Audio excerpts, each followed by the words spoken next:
So yeah, my name's Tudor. I was part of the Hulme Youth Initiative. Graduated from Leeds last year with Sustainability and Environmental Management, and in Manchester getting involved with the community groups like this. I was also on the Uprising programme, which Steph mentioned just briefly before, but that could be a whole other presentation in itself. It's lovely to be here. I want to thank ZArts for having us, and thanks for the refreshments as well, although me and a couple of others were hard pushed to finish our drinks before we got in here. But anyway, that's another. So, outline, I'm just going to talk about my project, and then I'm going to talk briefly about Hulme's Where the Meadow is, as Steph was mentioning before, and then I'm going to be a thank you, and then I'm actually going to do a bit of poetry, which I wrote last Saturday while I was at Hulme Community Garden Centre. So we'll see how that goes. Poetry is not really my thing, but I read it, and then I was told it was okay, so this is like a testing ground, I suppose. So yeah, so my project was again about pollinators, similar to Emily's. Only I went into Webster's primary school only yesterday, actually.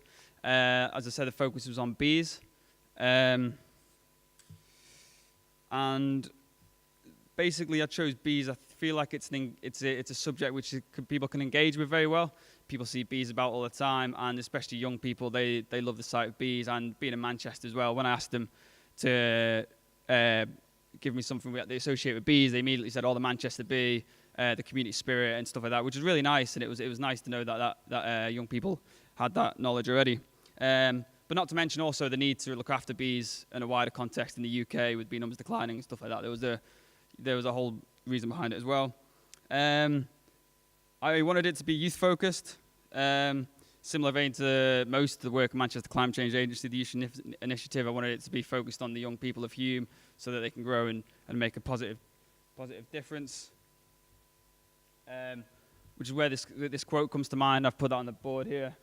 We don't inherit the world from our ancestors, we borrow it from our children, which I thought was quite poignant. I thought I'd share that with everybody. So then finally, yeah, I wanted to empower students. I wanted to empower them as well. So I wanted them to make a difference and get a stake in Hulme as well. So, but then I didn't just want to preach to them, preach the knowledge. I wanted to make it fun as well. And you kind of have to with kids, I suppose. If you work with young people, you can't just be there talking to them all the time. You need to play games. You need to have fun, as Emily did as well at the same time. So I played a game of true or false. Tested their knowledge through the medium of, well, true or false. Went to one side of the room if you thought the statement was true, to the other side of the room if you thought it was false. So tested knowledge, but then I also taught them about the different facts and statements at the same time. So now we're going to play a similar game, and I'm going to see if everybody here is smarter than a 10-year-old, okay? So I'm going to ask you some of the questions that I asked these young people, and I'm going to see who knows their stuff about bees. I realize that quite a few people might actually know a few things, but we'll see how this goes, okay? So I'm going to ask you, how many honeybees live in a hive during the summer months? Is it 3,500, 35,000, or 350,000? So put your hand up for A, for 3,500. Okay, 35,000. Okay, and 350,000. Okay, the answer was B, 35,000. So collectively, I think we're probably smarter than a 10-year-old, so well done. And then finally, as I say, I wanted it to be empowering. I wanted to give the young people the chance to go out and make a real difference so that they had a stake in Hulme and they thought that they really made a difference, and they did. So what I did was I gave them seeds, and they decorated their seed packets to make them look really nice. But before that, I also played a game of pollination-related game where I had little flowers, and I tied some sweets to the flowers, because obviously everybody loves sweets and whatnot. So these little flowers were put around the room. The young people got into little groups of 5 or 6, and they were hives. They had to go around and pick the sweets off the flowers, which was the pollen, and then take the pollen back to the hive. It was quite a basic game, but it got them thinking about why bees need flowers. And I was kind of saying, well, if you had more flowers, then you get more sweets, which is more pollen, and it's the same kind of idea. It was also a two-way process. I mean, they learned about bees, hopefully, and I also learned quite a few things. I learned that they love bees and they love nature as well, which is brilliant. And I like to think I helped, teach them about nature and about bees. I learned to make it engaging. young people, and I suppose any educational session we ever run, if it's engaging, it's always going to be better for you and for the people who you're teaching to. And be prepared to take difficult questions, I found. So one question I was asked was, is taking honey from bees stealing?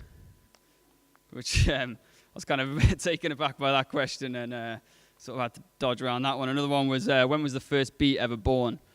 Which again, I was a bit thrown by that one. But yeah, it was all part of the fun, and they absolutely loved it as well. And it was a great session. So I'm really happy I did that. So now I'm going to talk briefly about Hulme's Where the Meadow is. Steph asked me to talk about this brilliant project. It was a multi-channeled effort to get Hulme reflowered and to get people involved and thinking about the environment in the Hulme area. It was started by 3 interns in April this year who wanted to make a difference in the area, and they certainly did that. So the Northern Flower House here, I think I've probably stolen that off another campaign, but I think it's too fitting to let it slide, so I've put it up there. So some of the areas which Steph talked about before, so projects basically all over Hulme, wildflowers by the roadside, unused gardens, shared allotments, housing association, green spaces, but also these creative writing sessions, which would also sort of channel energies in a different way, inspire people maybe to make difference, more longer lasting differences as well, which I thought was a brilliant, was a different feature of it. In general, there was 3 things that I really liked about the Hulme's Where the Meadow is project. Firstly, the collaboration and teamwork effort. Maybe that's 2 things, but anyway, I'll put it as one. The better events, you get more skilled people, more stories, basically bringing people together. I think having community, or having collaboration when you're doing projects like this and having teamwork is absolutely essential. I think all the projects that the Manchester Climate Change Agency has worked with encapsulate that, and I think that's brilliant. And also, I kind of think that's one of the benefits, not a benefit, but like one of the good things that climate change has brought people together, and has made that, in the face of adversity, humans come together and they face challenges as a collective. And I don't like climate change, but without it, I wouldn't be here with all these great people here, and I wouldn't have worked with such amazing people as well. So I think like the Hulme's Where the Meadow is sort of encapsulated that idea of, we're all going to come together and we're all going to tackle this project as one. Another aspect was the youth-led, again, focused, as many of the projects are.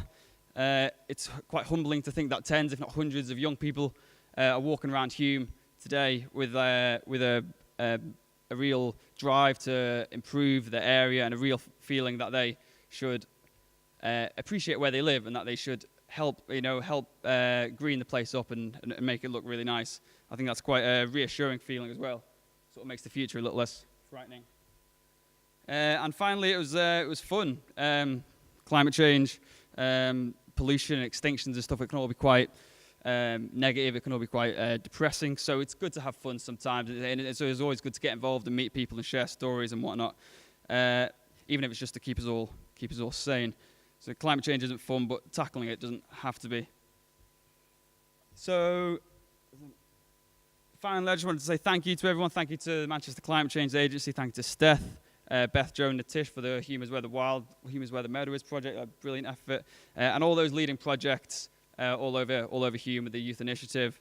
And finally, everybody for coming here tonight, because I feel like a lot of people do good work, and if we don't celebrate that work, then it sort of makes it a bit redundant, really, because otherwise we'll just be sat getting depressed about climate change news. So thanks for coming here tonight. So finally, as I promised, I'm going to finish with a little poem. It's not too long, so I'll get off the stage in a minute, but it goes something like this. Okay? And it's basically written about my time in the Community Garden Centre, because whenever I go there, it's such a beautiful place. I always walk around, I'm smelling, I'm hearing, and it's kind of like I always wanted to encapsulate it into words, and I got the chance to last Saturday, so thank you for that. So it goes like this.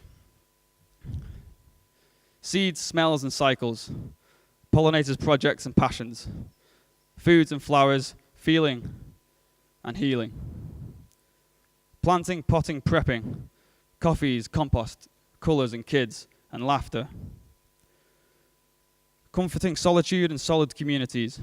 Birds, bees, butterflies, and blue skies. All in here, all out there. Herbs for health and fruit for feeding, teas for drinking and books for reading, brains to pick and minds to wander, pallets and prunes, logs and legumes.